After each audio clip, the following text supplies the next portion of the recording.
പ്രിയ കൂട്ടുകാരെ, ഇന്ന് നമുക്ക് പ്രപ്പോസിഷൻ എന്ന ഇംഗ്ലീഷ് വാക്കിന്റെ അർത്ഥം നോക്കാം. പ്രപ്പോസിഷൻ എന്ന വാക്കിന്റെ അർത്ഥം പ്രസ്താവന, നിർദ്ദേശം, പ്രമേയം, ഒരു വിഷയത്തെയോ ആശയത്തെയോ സംബന്ധിച്ച് ഉന്നയിക്കുന്ന നിർദ്ദേശം അല്ലെങ്കിൽ പ്രസ്താവന. ഒരു ഉദാഹരണം പറയാം.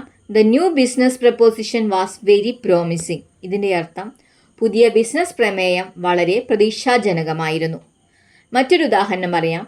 He rejected the prepositions as impractical. ഇതിൻ്റെ അർത്ഥം അയഥാർത്ഥമായതിനാൽ അദ്ദേഹം ആ പ്രമേയം നിരസിച്ചു. കൂട്ടുകാരെ, ഒരിക്കൽ കൂടി പറയാം.